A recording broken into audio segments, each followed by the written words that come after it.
નમસ્કાર મિત્રો, ફરી એકવાર હાર્દિક સ્વાગત છે મિત્રો તમારું અમારા આજના નવા વિડીયોમાં।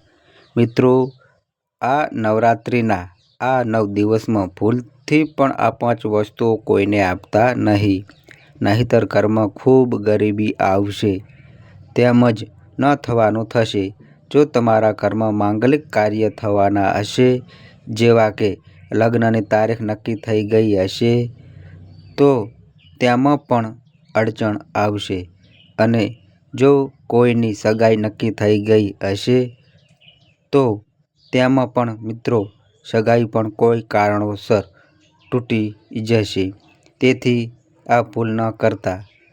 ખાસ કરીને મહિલાઓએ આ વસ્તુઓ નવરાત્રિ દરમિયાન ક્યારેય કોઈ બીજાને આપવી ન જોઈએ, કારણ કે મહિલાઓ છે એ ઘણી બધી વસ્તુઓની આપ લે કરતી હોય છે। પણ મિત્રો, નવરાત્રિ દરમિયાન તમારે આ ભૂલ બિલકુલ ન કરવી જોઈએ। અને જો તમે આ ભૂલ કરશો તો તમારા પતિની પ્રગતિ નહીં થઈ શકે। આથી આ વસ્તુનું નવરાત્રિ દરમિયાન તમે વિશેષ ધ્યાન રાખજો।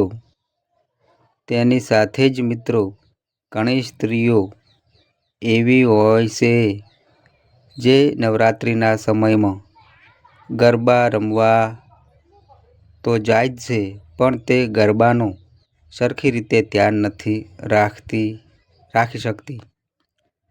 તો ગરબો મૂકતા સમયે કઈ વસ્તુની કાળજી લેવી એ પણ તમને આ વિડીયોમાં જાણવા મળશે। તો મિત્રો, વિડીયોમાં આગળ વધતા પહેલાં જો તમે ઈચ્છતા હોવ કે દુર્ગા માતાની કૃપા તમારી ઉપર સદા બની રહે, તો આ વિડીયોને લાઈક કરી અને કોમેન્ટ બોક્સમાં જય માતાજી અને જય મા દુર્ગા જરૂર લખજો, જેથી મા દુર્ગાની કૃપા તમારા અને તમારા પરિવાર ઉપર સદા બની રહેશે। મિત્રો, દુર્ગા માતા કહે છે કે નવરાત્રિ દરમિયાન ઘરની આ 5 વસ્તુઓ કોઈ બીજાને ક્યારેય પણ આપવી ન જોઈએ। તો મિત્રો, આજે અમે તમને દુર્ગા માતાની એક પ્રાચીન કથા સંભળાવવા જઈ રહ્યા છીએ। અને આ કથાના માધ્યમથી તમને ખબર પડી જશે કે મહિલાઓએ પોતાના ઘરની કઈ વસ્તુઓ નવરાત્રિ દરમિયાન કોઈને આપવી ન જોઈએ। જો કોઈ પણ સ્ત્રી નવરાત્રિ દરમિયાન આટલી વસ્તુઓ બીજાને આપી દે છે, તો દુર્ગા માતા તેના ઘરમાં વાસ કરતા નથી। આથી મિત્રો, તમે આ કથાને અંત સુધી સાંભળજો, કારણ કે મિત્રો, આ કથામાં તમને જાણવા મળશે કે તમારે નવરાત્રિ દરમિયાન કઈ વસ્તુ બીજાને આપવી ન જોઈએ। તો આવો મિત્રો, આ કથાને સાંભળીએ। તો મિત્રો, ખૂબ જ પ્રાચીન સમયની વાત છે। ચિચોદરા નામની ખૂબ પ્રાચીન નગરી હતી। એ નગરીમાં એક જ્યોતિ નામની સ્ત્રી પોતાના પરિવારજનો સાથે રહેતી હતી। જ્યોતિ એક પવિત્રતા સ્ત્રી હતી, જે સત્ય ધર્મનું પાલન કરતી હતી। તેનો સ્વભાવ અત્યંત દયાળુ હતો। તે હંમેશા બીજાને મદદ કરતી હતી। તેના પતિ પ્રકાશને એક કરિયાણાની દુકાન હતી। જ્યોતિ પોતાના પતિને ખૂબ જ પ્રેમ કરતી હતી। મિત્રો, જ્યોતિએ બધા જ તહેવારો નિયમો અનુસાર ઉજવ્યા હતા, પણ તેનાથી નવરાત્રિ દરમિયાન એક ભૂલ થઈ જાય છે। તો એ ભૂલ તમને આ કથામાં જાણવા મળશે। મિત્રો, જ્યોતિ રોજ પોતાના પતિ પહેલાં જાગી જતી હતી. પછી પોતાના ઘરનું કામ કરતી હતી. ત્યારબાદ બધા કાર્ય કરીને તે તુલસી માતાને જળ ચડાવતી હતી. આથી આવી રીતે તે રોજ પોતાના નિત્ય કર્મ કરતી હતી. જ્યોતિએ ક્યારેય કોઈનું ખોટું કર્યું ન હતું. બધા લોકો તેને જોઈને એવું કહેતા હતા કે આ સ્ત્રી છે એ સાક્ષાત મા દુર્ગાના સ્વરૂપમાં આવેલી છે. આ સિવાય તે દાન ધર્મમાં પણ બહુ વિશ્વાસ રાખતી હતી. એના દ્વાર પર જો કોઈ ભિક્ષુક આવતો તો એને જરૂર કાંઈક ને કાંઈક દાન આપતી હતી. આટલું જ નહીં, જ્યોતિ પોતાના પડોશીઓની પણ બહુ મદદ કરતી હતી. તેના પડોશીઓને જે કોઈ પણ વસ્તુઓની જરૂર પડતી તો એ કાંઈ પણ વિચાર્યા વગર તેને આપી દેતી હતી. આથી તેના પડોશીઓ પણ તેનું બહુ સન્માન કરતા હતા. તે બધા એવું કહેતા હતા કે આ તો સાક્ષાત દેવી છે. પણ મિત્રો, હવે નવરાત્રિનો તહેવાર આવી રહ્યો હતો. આથી નવરાત્રિ દરમિયાન આ જ્યોતિથી જે ભૂલ થાય છે એ ભૂલ મહિલાઓએ નવરાત્રિ દરમિયાન ક્યારેય ન કરવી જોઈએ. જ્યોતિ બધા લોકોને મદદ કરતી હતી. તેને કોઈ વાતનો ઘમંડ ન હતો. પછી એક દિવસ જ્યોતિની પડોશણ તેના ઘરે આવે છે અને બરાબર ત્યારે નવરાત્રિના દિવસો ચાલી રહ્યા હતા. આથી જ્યોતિ દુર્ગા માતાનો ગરબો તૈયાર કરીને દીવો કરતી હતી. ત્યાં અચાનક જ્યોતિની પડોશણ એના ઘરે આવે છે તો દરવાજો ખુલવાથી પવન દ્વારા ગરબાની અંદર રહેલો દીવો ઓલાઈ જાય છે. તો તેની પડોશણ તેને કહે છે કે બહેન, મને અમુક વસ્તુઓ જોવે છે. કારણ કે આજે મારા ઘરે મહેમાન આવે છે તો મારે તેમના માટે રોટલી બનાવવા માટે તમારી પાસે એક પાટલો અને વેલણ લેવા આવી છું. તો જ્યોતિ તેમને કહે છે કે બસ આટલી જ વાત છે, હું તમને હમણાં જ આપું છું, તમે ચિંતા ના કરશો. તો તેની પડોશણ કહે છે કે હું તમને મારું કામ પતે એટલે તરત જ આપી જઈશ. પછી જ્યોતિ તેને પાટલી અને વેલણ આપી દે છે. આવી રીતે જ્યોતિ ગરબામાં રહેલો દુર્ગા માતાનો દીવો ફરીથી પ્રગટાવવાનું ભૂલી જાય છે.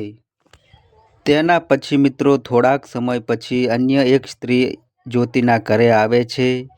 તો જ્યોતિ એનું પણ પ્રેમથી સ્વાગત કરે છે અને તેને પૂછે છે કે બહેન, આજે તમને શું કામ પડ્યું છે? હું તમારી શું મદદ કરી શકું? તો સામેવાળી સ્ત્રી કહે છે કે બહેન, મારા ઘરમાં અત્યારે બહુ ગંદકી થઈ ગઈ છે. આથી મારા ઘરને સાફ કરવા માટે મારી પાસે સાવરણી નથી. આથી હું તમારી પાસે સાવરણી લેવા આવી છું. જો તમને કાંઈ વાંધો ન હોય તો તમે મને સાવરણી આપો કે જેથી કરીને હું મારું ઘર સાફ કરી શકું. આથી જ્યોતિએ વિચાર કર્યા વગર જ તેને કીધું કે તમે ચિંતા ના કરો, હું તમને હમણાં જ તમને સાવરણી આપું છું. આટલું બોલીને તે ઘરમાં જઈને સાવરણી લઈને આવે છે અને તે સામેવાળી સ્ત્રીને આપી દે છે. આથી તે સ્ત્રી છે એ જ્યોતિના ઘરની સાવરણી લઈને જતી રહે છે. પછી થોડીક વાર પછી બીજી એક પૂજા નામની સ્ત્રી જ્યોતિના ઘરે આવે છે અને તે જ્યોતિને કહે છે કે બહેન, તમે બહુ દયાળુ છો. મેં તમારા વિશે બહુ સાંભળ્યું છે કે તમે બધાની બહુ મદદ કરો છો. આટલા માટે હું તમારી પાસે એક નાની મદદ માગવા માટે આવી છું. જ્યોતિ કહે છે કે બોલો, તમારે શું જોઈએ છે? હું તમને જરૂર આપીશ. તો પૂજા કહે છે કે બહેન, આજે મારી દીકરીને જોવા માટે છોકરાવાળા આવી રહ્યા છે. આટલા માટે હું ચિંતામાં છું. મારી પાસે પહેરવા માટે એક પણ ઘરેણું નથી, તો હું મારી દીકરીને શું પહેરાવી શકું? એની પાસે પહેરવા માટે સારા કપડાં પણ નથી. આથી તમે કૃપા કરીને થોડા ઘરેણાં અને કપડાં મને ઉધાર આપો. જ્યારે મહેમાન જતા રહેશે ત્યારે હું તમને આ વસ્તુ પાછી આપી દઈશ. તો તે પૂજાની વાત સાંભળીને જ્યોતિ કહે છે કે હા, આટલી વાતમાં તમે ચિંતા શા માટે કરો છો? હું તમને જરૂર આપીશ. કારણ કે તમારી દીકરી છે એ મારી નાની બહેન જેવી છે. હું તમને હમણાં જ મારા ઘરેણાં અને સાડી આપું છું, જેને પહેરીને તમારી દીકરી રાજકુમારી જેવી લાગશે. પછી જ્યોતિ તેને ઘરેણાં અને સાડી આપી દે છે. આથી તે પૂજા પ્રસન્ન થઈને તે સાડી અને ઘરેણાં લઈને જતી રહે છે. પછી બીજી પણ એક હેતલ નામની સ્ત્રી જ્યોતિના ઘરે આવે છે અને તેને કહે છે કે બહેન, તમે બહુ દયાળુ છો. મારો દીકરો છે એ બહુ ભૂખ્યો છે અને એને પીવડાવવા માટે મારી પાસે કોઈ વસ્તુ નથી. આથી હું તમારી પાસે દૂધ માગવા આવી છું. જો મને થોડુંક દૂધ મળી જશે તો મારા દીકરાની ભૂખ સંતોષાઈ જશે. તો જ્યોતિ તેની પણ મદદ કરે છે અને તેને પણ દૂધ આપી દે છે. તો મિત્રો આવી રીતે જ્યોતિ છે એ નવરાત્રિના દિવસોમાં પોતાના પડોશીઓને આટલી વસ્તુઓ આપી દે છે અને પછી તે પાછી પોતાના કામમાં લાગી જાય છે. પછી રાત્રે તેનો પતિ પ્રકાશ જ્યારે ઘરે આવે છે તો જ્યોતિ તેને પ્રણામ કરે છે અને તેની બહુ સેવા કરે છે. પછી બીજા દિવસે એને બહુ ખરાબ સમાચાર સાંભળવા મળે છે. એક માણસ દોડીને આવીને તેને કહે છે કે અરે ભાઈ, કાલે રાત્રે કોઈએ તમારી દુકાન લૂંટી લીધી છે. દુકાનમાંથી બધો જ માલ ગાયબ થઈ ગયો છે. આથી જ્યોતિનો પતિ પ્રકાશ છે એ બહુ ગભરાઈ જાય છે અને દોડીને પોતાની દુકાનમાં જાય છે. તે જોવે છે કે તે દુકાનમાં કોઈ વસ્તુ બચી ન હતી. આથી તે બહુ દુઃખી થઈ જાય છે. પછી તે નિરાશ થઈને ઘરે આવે છે અને જ્યોતિને બધી જ હકીકત જણાવે છે કે જેને સાંભળીને તે પણ બહુ દુઃખી થઈ જાય છે. જ્યોતિ કહે છે કે અરે સ્વામી, તમે ચિંતા ના કરો. આપણા ઘરમાં હજી ઘણું બધું ધન છે કે જેનાથી તમે પાછો નવો ધંધો શરૂ કરી શકશો. પછી જ્યોતિ પોતાની તિજોરીમાં જુએ છે તો તેની તિજોરી પણ સાવ ખાલી થઈ ગઈ હતી. એની અંદરથી પણ બધા જ પૈસા ચોરાઈ ગયા હતા. આથી જ્યોતિ આ જોઈને દુઃખી થઈ જાય છે. આથી જ્યોતિનો પતિ એના ઉપર બહુ ક્રોધિત થાય છે અને તેને પૂછે છે કે જ્યોતિ, તું મને સત્ય હકીકત જણાવી દે કે આપણા ઘરમાં રહેલા બધા પૈસા અચાનક ક્યાં ગાયબ થઈ ગયા છે? તો જ્યોતિ કહે છે કે હું તો ઘરે જ હતી અને બધા પૈસા પણ તિજોરીમાં જ હતા. હવે આમાંથી કોણે ચોરી લીધા એ મને ખબર નથી. પણ તમે શાંત થઈ જાઓ, આપણે કોઈ ઉપાય જરૂર શોધીશું. તો જ્યોતિનો પતિ કહે છે કે તું બીજા લોકોને ઘરે બોલાવીને બધી વસ્તુઓ આપી દે છે. આ બધી વસ્તુ એના કારણે જ થઈ છે.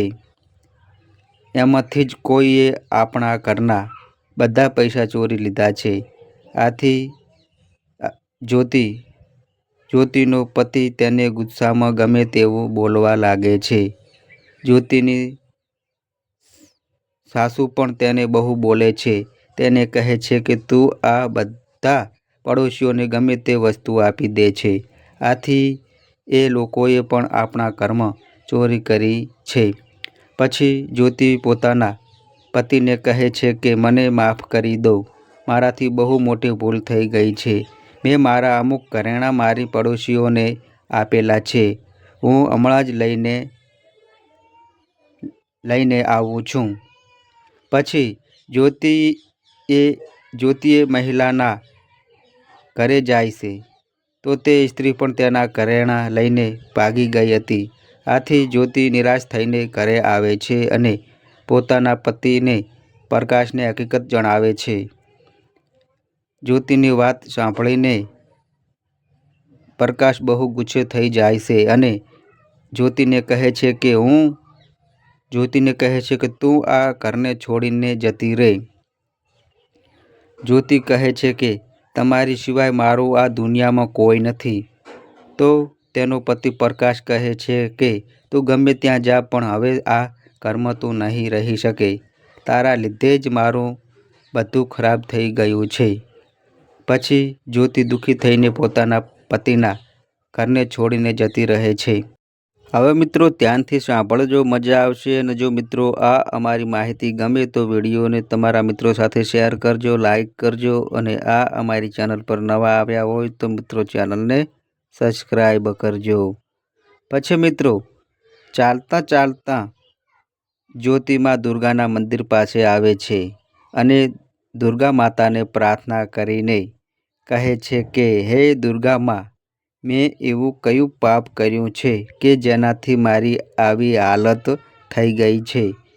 હે દુર્ગા માતા, હું તો દરરોજ આ નવરાત્રિના દિવસોમાં તમારી પૂજા આરાધના કરું છું, તો તેમ છતાં તમે મારું ઘર શા માટે છોડી દીધું? મેં એવી કઈ ભૂલ કરી છે કે તમે મારાથી રિસાઈ ગયા છો? જ્યોતિ ત્યાં બેસીને વિચારવા લાગે છે કે જો મારા પતિ પ્રકાશ મને નહીં રાખી શકે તો હું જીવી નહીં શકું. જો મારા લીધે જ મારા પતિની આવી હાલત થઈ ગઈ છે તો મારે જીવવાનો કોઈ હક નથી. આટલું વિચારીને જ્યોતિ પોતાનો જીવ આપવા માટે નદી કિનારે જાય છે. નદી કિનારે જઈને તે દુર્ગા માતાને પ્રાર્થના કરે છે કે હે દુર્ગા માતા, હવે હું મારો જીવ આપવા જઈ રહી છું. જો મારાથી તમારી પૂજામાં કોઈ કમી રહી ગઈ હોય તો મને માફ કરી દેજો. હું મારા પતિ વિના હવે જીવી નહીં શકું. આટલા માટે હું આ નદીમાં કૂદીને મારો જીવ આપી દઉં છું. આટલું બોલીને જ્યોતિ નદીમાં કૂદવા જાય છે. ત્યાં અચાનક સાક્ષાત માં દુર્ગા એ સ્થાન ઉપર પ્રગટ થાય છે. દુર્ગા માતા જ્યોતિને કહે છે કે હે દીકરી જ્યોતિ, તું થોભી જા, તું આ શું કરી રહી છે? જ્યોતિ આંખ ખોલીને જોવે છે તો સાક્ષાત માં દુર્ગાને તેની સામે જોવે છે. માં દુર્ગાના દર્શન કરીને જ્યોતિ બહુ પ્રસન્ન થઈ જાય છે. જ્યોતિ તેમને પ્રણામ કરે છે અને કહે છે કે હે માં દુર્ગા, મને માફ કરી દો. હું બહુ મોટું પાપ કરવા જઈ રહી હતી. આથી માં દુર્ગા કહે છે કે હે જ્યોતિ, મનુષ્ય પોતે ક્યારેય પોતાનો જીવ આપવો ન જોઈએ. આ બહુ મોટું પાપ માનવામાં આવે છે. ભગવાને જે શરીર આપણને આપ્યું છે એને આપણે આવી રીતે નષ્ટ ન કરવું જોઈએ. જ્યોતિ કહે છે કે હે માં, મારા પતિએ મને ઘરેથી કાઢી નાખી છે, તો હવે હું શું કરી શકું? મારા પતિને છોડીને હું જીવી નહીં શકું. આથી હું હવે જીવવા માંગતી નહીં. તો માતા દુર્ગા કહે છે કે હે જ્યોતિ, હું બધી જ વાત જાણું છું. તે અત્યારે નવરાત્રિના દિવસોમાં અમુક એવી વસ્તુનું દાન કરીને તે બહુ મોટી ભૂલ કરી દીધી છે. આથી આ ભૂલ તારે કરવી ન હતી. આ કારણથી મારે તારું ઘર છોડીને જવું પડ્યું છે. જે કોઈ સ્ત્રી નવરાત્રિના દિવસોમાં પોતાના ઘરની આ વસ્તુ બીજાને આપી દે છે તો હું એ ઘરને છોડીને જતી રહું છું. પછી જ્યોતિ કહે છે કે માં, તો એવી કઈ વસ્તુ છે કે જે નવરાત્રિ દરમિયાન કોઈને આપવી ન જોઈએ? કૃપા કરીને તમે મને જણાવો. તો દુર્ગા માતા કહે છે કે હે દીકરી, હવે તું ધ્યાનથી સાંભળજે. હું તને એ વસ્તુઓ વિશે જણાવું છું. કોઈ પણ સ્ત્રીએ નવરાત્રિ દરમિયાન આટલી વસ્તુ બીજાને ન આપવી જોઈએ. તો આટલી વસ્તુનું દાન કોઈ પણ સ્ત્રી આપે છે તો હું એનું ઘર છોડીને જતી રહું છું. હે જ્યોતિ, પહેલી વસ્તુ પાટલો અને વેલણ છે. કોઈ સ્ત્રીએ નવરાત્રિ દરમિયાન આ વસ્તુ બીજા કોઈને આપવી ન જોઈએ. આ વસ્તુ છે એ રસોડામાં બહુ પવિત્ર માનવામાં આવે છે. આટલા માટે આ વસ્તુને હંમેશા શુદ્ધ રાખવી જોઈએ. બીજાને આપવાથી આ વસ્તુ અપવિત્ર થઈ શકે છે અને પછી આનો ઉપયોગ કરવો એ બહુ અશુભ માનવામાં આવે છે. આટલા માટે જ્યોતિ તે પોતાના રસોડાની આ વસ્તુ આપીને બહુ મોટી ભૂલ કરી છે. પછી આગળ દુર્ગા માતા કહે છે કે હે જ્યોતિ, તે તારા પડોશીને બીજી વસ્તુ જે આપી છે એ સાવરણી કે જેમાં મારો હંમેશા વાસ હોય છે. એ વસ્તુ મને અતિ પ્રિય છે અને તેને તે બીજાને આપી દીધી તો હું તારા ઘરમાં શા માટે રહી શકું? જે કોઈ સ્ત્રી પોતાના ઘરની સાવરણી બીજાને આપી દે છે તો હું તેના ઘરનો ત્યાગ કરી દઉં છું. સાવરણીથી આખા ઘરની સ્વચ્છતા કરવામાં આવે છે અને જ્યાં સ્વચ્છતા હોય છે એ ઘરમાં જ મારો વાસ થાય છે. આથી એક વસ્તુનું જ્યોતિ તું હંમેશા ધ્યાન રાખજે કે સાવરણીને આપણે આપણા ઘરમાં સંતાડીને રાખવી જોઈએ. આ બહુ પવિત્ર વસ્તુ છે. પછી દુર્ગા માતા ત્રીજી વસ્તુ વિશે વાત કરે છે, એ છે ઘરેણાં. દુર્ગા માતા કહે છે કે કોઈ પણ સ્ત્રીએ નવરાત્રિ દરમિયાન પોતાના ઘરેણાં કોઈ બીજાને આપવા ન જોઈએ. એક પરિણીત સ્ત્રીએ પોતાના ઘરેણાં બીજી સ્ત્રીને પહેરવા માટે આપવા ન જોઈએ. જે કોઈ સ્ત્રી આવું કરે છે તો એના જીવનમાં દુર્ભાગ્ય આવે છે. દુર્ગા માતા કહે છે કે હે જ્યોતિ, હવે તને ચોથી વસ્તુ વિશે જણાવું છું. કોઈ પણ મહિલાએ દિવસ આથમત્યા સમયે કોઈ પણ સફેદ વસ્તુઓનું દાન કરવું ન જોઈએ. નવરાત્રિ દરમિયાન દિવસ આથમત્યા સફેદ વસ્તુનું દાન કરવાથી મનુષ્યના જીવનમાં અશુભ કાળ આવે છે. દુર્ગા માતા કહે છે કે તે દૂધનું દાન કર્યું હતું, આથી તારી આવી હાલત થઈ છે. અને તે મારો ગરબો તૈયાર કર્યો હતો પણ તેમાં રહેલો દીવો બુઝાઈ ગયો હતો. આથી આ વસ્તુ મને ગમી નહીં. જ્યારે ગરબો મૂક્યો હોય તો એમાં રહેલો દીવો ઓલાય નહીં, તેનું ધ્યાન રાખવું જોઈએ. તો હવે નવરાત્રિ દરમિયાન આટલી વસ્તુઓની ભૂલ ક્યારેય ન કરવી જોઈએ, નહીંતર તમારા ઘરમાં ગરીબી આવે છે મિત્રો. તો જ્યોતિ કહે છે કે હે માં દુર્ગા, મારાથી બહુ મોટી ભૂલ થઈ ગઈ છે. તમે મને માફ કરી દો અને હવે મને પ્રાયશ્ચિત કરવાનો ઉપાય જણાવો. તો દુર્ગા માતા કહે છે કે હે જ્યોતિ, તે પ્રાયશ્ચિત તો પહેલાં જ કરી લીધું છે. આથી તું તારા ઘરે પાછી જતી રહે. હું તને તારી બધી જ વસ્તુ પાછી આપી દઉં છું. આટલું બોલીને માં દુર્ગા છે એ જગ્યાએથી અંતર ધ્યાન થઈ જાય છે. પછી જ્યોતિ છે એ માં દુર્ગાને પ્રણામ કરીને પાછી ઘરે જાય છે. તો તેનો પતિ પ્રકાશ તેને શોધતો એની પાસે આવે છે અને તેની પાસે આવીને માફી માગે છે અને તેને કહે છે કે જ્યોતિ મને માફ કરી દે, મેં તને બહુ સારું ખોટું કહ્યું છે, તું તો સાક્ષાત દેવી છે. મા દુર્ગાની કૃપાથી આપણી બધી વસ્તુઓ આપણને પાછી મળી ગઈ છે. જે લોકોએ આપણા વસ્તુની ચોરી કરી હતી એ બધી જ વસ્તુ આપણા ઘરે પાછી આવી ગઈ છે અને તારું નામ લઈને બધાએ માફી માગી છે. આ સાંભળીને જ્યોતિ બહુ પ્રસન્ન થઈ જાય છે અને પોતાના પતિની સાથે પાછી ઘરે જતી રહે છે. આથી મા દુર્ગાની કૃપાથી જ્યોતિના ઘરમાં ફરીથી સુખ સમૃદ્ધિ આવી જાય છે. પછી જ્યોતિએ એક વસ્તુ નક્કી કરી લીધી કે હવેથી હું ક્યારેય પણ નવરાત્રિ દરમિયાન પોતાના ઘરની આટલી વસ્તુ ક્યારેય કોઈ બીજાને આપીશ નહીં. તો મિત્રો, જો તમને આ વિડીયો પસંદ આવ્યો હોય તો વિડીયોને લાઈક અને શેર જરૂરથી કરજો અને કોમેન્ટ બોક્સમાં જય માતા જરૂરથી લખજો. સાથે આ અમારી ચેનલ પર મિત્રો તમે નવા આવ્યા હોય તો મિત્રો ચેનલને પણ સબસ્ક્રાઈબ કરતા જાજો. તો બસ મિત્રો, આજે આટલું. ફરી મળીએ એક નવા વિડીયો સાથે. ત્યાં સુધી બધાય મિત્રોને હર હર મહાદેવ.